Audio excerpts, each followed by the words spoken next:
I'm Binna Kim. I'm the co-founder and group CEO of Vested. We're a financial services integrated marketing and communications agency. I'm Michael Constantine. I'm head of marketing for the Americas and work at ING. So Michael, this is an interesting time to be a financial services institution. It sure is. And there's actually been a number of polls that have come out recently about trust and consumer trust. And we talk a lot about how do people at large trust the financial institutions they work with. So for you, how do you think about trust beyond the ING customer? I mean, it's a really good question, right? And I think there's still some hangover from 2007, right, with how people perceive banks, financial institutions. I think we've maybe fallen a bit into our own trap.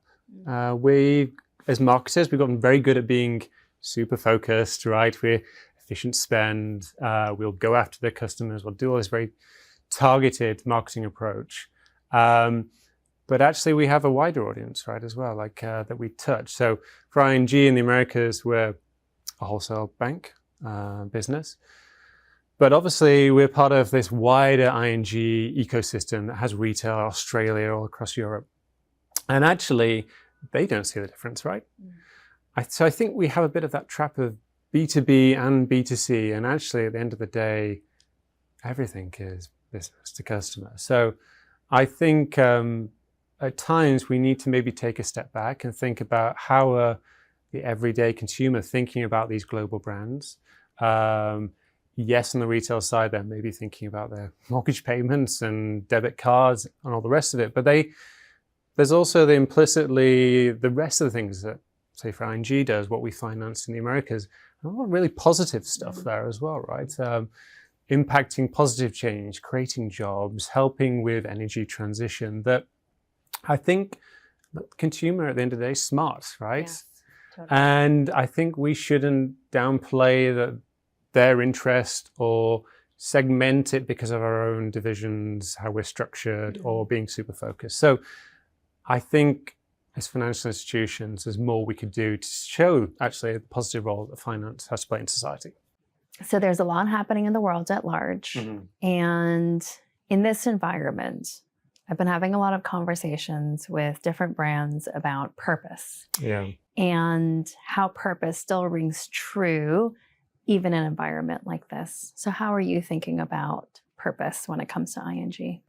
And yeah, here we are sat in New York, right? Here we Everything are. going on. Yeah. I mean, I think probably maybe what's the most important is actually what is not changing. And actually staying true. Now, obviously, it's a fluid, dynamic situation. But if you think about the business that ING does and kind of what we're financing, often they're projects that have 5-10 year lead time, right? So if we're thinking about one administration or another, that's maybe a distraction. So I think for us, it's a lot of, okay, do our core principles still hold up? Yes, they do. And actually, how do we make sure we are cognizant of everything that's going on, but don't become reactionary at the same time? So Binna, maybe actually just picking up on that last point of yours then, with everything that's going on, how are you working with brands to have those conversations, make sure they stay authentic? And obviously there's been a direction of travel over the last few years. It now feels like we have this line in the sand moment. You can't obviously ignore what's gone before, but how do you kind of keep going forward? No, it's a great question. I think I've never been one to shy away from a challenge. And anytime a client comes to me or brand comes to me and says, this is something we want to say, I question why.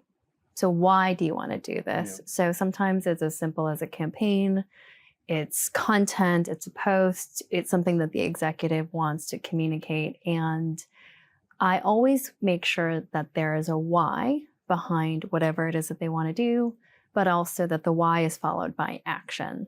I talk a lot about bandwagoning, and the thing that I always challenge financial services brands to avoid is jumping on a bandwagon. Because if the bandwagon is there because it's a popular thing to do or say, but yet is not followed through with action, then it becomes very thin for both customers, employees, and people can see right through it. And I think that rings true even now. I think there are a lot of things that firms aren't saying. And I ask, well, is that followed through by action within the organization? Is that authentic to your employee base or to your customer base? Why are you choosing not to say certain things? And I really push financial services brands right now in this moment in time to think, why are we choosing to say certain things or not say certain things? And then to examine, will that stay true 5 years from now, regardless of the administration or the political winds that may be blowing? Is the why true? And I think if brands can stay authentic to their values or their stated purpose or their stated mission or the commitments they've made to their employee base or their customers, and that's followed through with action, that's the most important thing right now. But I think you also make a really good point there that, you know, traditionally during uncertainty, there could be the opportunity, well, we won't do something, right? But now, I think we're at this point in time, we're actually not doing something, says something in itself, right? So I think the action point and that point about no action also says something is massively important right now. Yeah, I'm actually encouraged when I see, for various reasons, I think some brands have chosen to not say certain things, but the actions are still there. Their commitment, resource, budget, internally, employee programs, that all still exists. Even if externally they're not making a huge amount of hay about it, the action still exists. And to me, actually, that is more powerful when a brand can stay true to the actions that they've committed to. I think it's actually more worrisome to me when people say stuff, but then the actions are actually no longer there. And I think it's been actually, in a way, kind of in amongst all this craziness, actually to see those brands, especially in the US, that have done that. And you can see them continuing, like not making like you said, hay out of it or singing it from the rooftops, but you've seen brands continue just quietly get on with their commitments. It's the most powerful thing. So Binna, you obviously work with a whole host of different types of companies in the financial services space. In terms of fragmentation though, I mean, we're seeing it feels like we're seeing it more and more, right? With the ability to be more and more targeted. How are you seeing that fragmentation play out? It's an interesting choice of words, the idea of fragmentation, because I think the big trend that I see is meeting every customer population where they are and really understanding that every customer can be quite different behaviorally, their affinities, the problems that they're facing. And I actually think it's really powerful, for better or for worse, that the technology exists today for brands to be able to better meet customers where they are in the channels that they're already existing on. And the trend that we're seeing is there is probably a fragmentation of dollars to a degree, like how money gets spent, but also hyper-personalization in a way that I think is really important, because what something that a 20-something-year-old who's just really started to amass wealth and is thinking about spending and savings and debt versus a pre-retiree who's really thinking about, do I have enough money to live out the rest of my life? Their needs for products and services and what they need from their financial brands is so different, but also how they consume information is so different. Like when I did an 8th grade career fair recently, and I had this conversation with the 8th graders, and I asked them, how many of you use ChatGPT on a regular basis? And every single 8th grader raised their hand. Wow. And it is amazing to see that their first port of call for information is now AI. And if you compare that against, let's say someone older who's still probably maybe consuming more traditional news or even more traditional social media platforms, our financial brands need to meet these different consumers where they are. So whether we call it fragmentation or hyper-personalization, I think the big trend is really understanding, where do our customers live?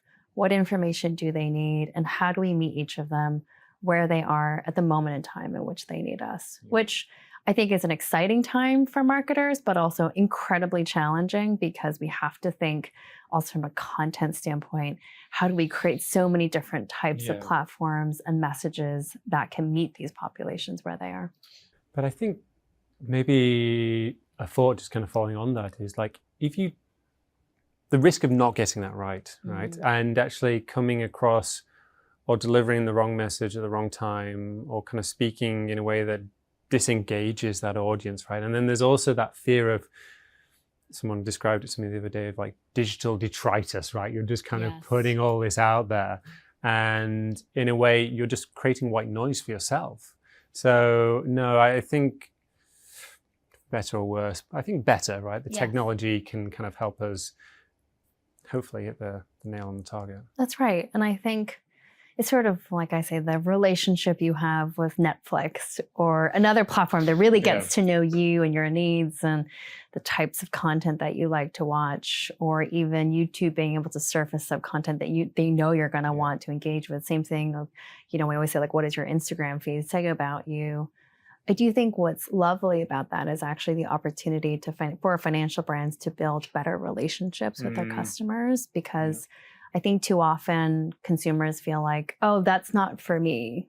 Investing is not for me because that's for really rich people, or this particular product is not for me because I don't understand it, therefore I'm going to opt out of it. I think the power of personalization and the power of what exists today for marketers means we can have like that intimate relationship with the customer, which hopefully means more people will have a better relationship with their finances overall.